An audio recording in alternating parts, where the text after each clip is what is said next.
안녕하세요. 오늘은 로마 철학자 세네카의 지혜를 담은 바꿀 수 없는 것에 인생을 소모하지 마라.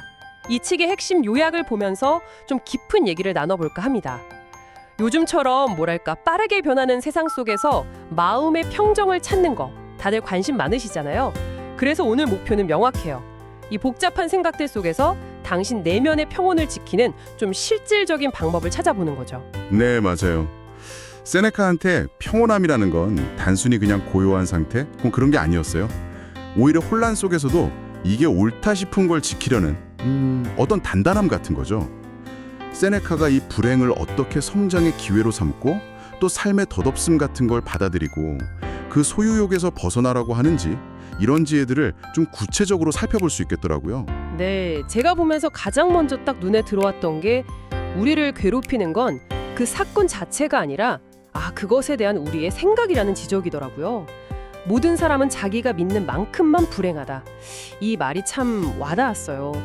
이 관점이 어떻게 평온으로 이어질 수 있을까요? 이게 바로 스토아 철학의 핵심인데요. 사실 그 자체는 좋고 나쁨이 없다는 거예요. 중립적인 거죠. 근데 이제 당신이 어떤 가치관이나 기대 이런 것들이 들어가면서 이건 나빠, 저건 좋아 이렇게 규정된다는 겁니다. 불안이나 걱정 같은 감정들도 결국은 이건 위험해, 저건 잘못됐어 같은 당신의 판단에서 시작되는 거고요. 세네카가 이런 말도 했잖아요. 어렵기 때문에 감히 건드려보지 못하는 게 아니라 감히 건드려보지 못하기 때문에 어려운 것이다. 결국 이 생각의 전환, 관점을 바꾸는 게 첫걸음인 거죠. 관점을 바꾸는 거요? 알겠습니다. 그러면 이미 닥쳐온 불행은 좀 어떻게 다루라고 하나요? 자료에는 불행 속에서도 좋은 걸 찾고 감정적으로 좀 거리를 두라고 되어 있었거든요. 네, 그렇죠. 세네카는 불행을 피할 수 없는 현실로 받아들이라고 해요. 근데 거기서 멈추는 게 아니라 그걸 관용, 절제, 용기 이런 걸 배우는 기회로 삼으라는 거죠. 일종의 미덕 학교랄까요? 운명에 맞서는 훈련인 셈이에요. 그래서 아주 고통스러운 순간에도 언젠가 이 고통마저 웃으면서 기억할 날이 올 거야 이렇게 생각해 보는 거. 마치 시인처럼 한 걸음 딱 떨어져서 바라보는 연습이 필요한 거죠. 그리고 미래에 대한 어떤 막연한 두려움이나 과거에 이랬지 하는 고통 되새김질 이런 거에서 좀 벗어나는 게 중요하고요. 불행을 훈련의 기회, 미덕 학교로 삼는다. 와, 되게 흥미로운 관점이네요. 그리고 평온할 때 미리 어려움을 대비하는 훈련, 이것도 강조했더라고요.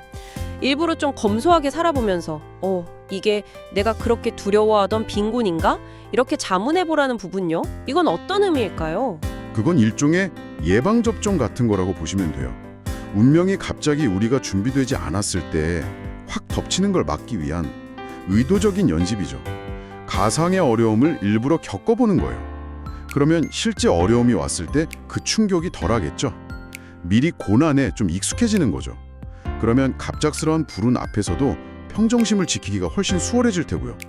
세네카는 이런 선제적인 훈련을 통해서 현자는 다른 사람들이 막 오랫동안 겪어야 겨우 익숙해지는 일을 미리 쉽게 만든다고 봤어요.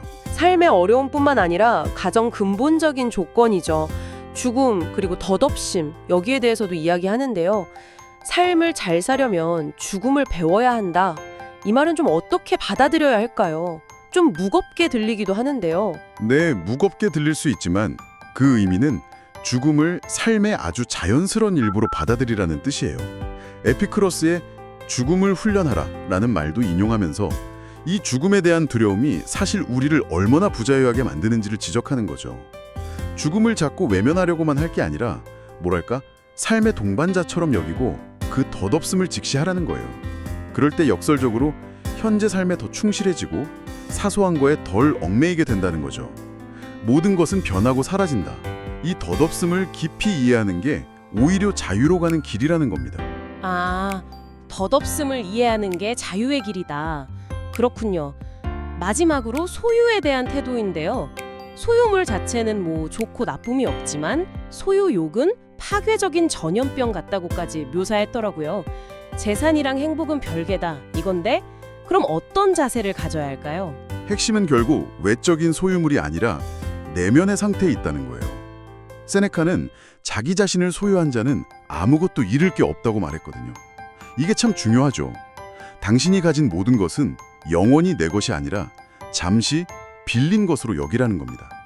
언제든 사라질 수 있다는 사실을 받아들이면 물질에 대한 그 집착에서 벗어나서 진짜 내면의 평온 그리고 자유를 얻을 수 있다는 거죠. 행복은 결국 당신의 영혼 안에 있다는 그런 통찰이에요.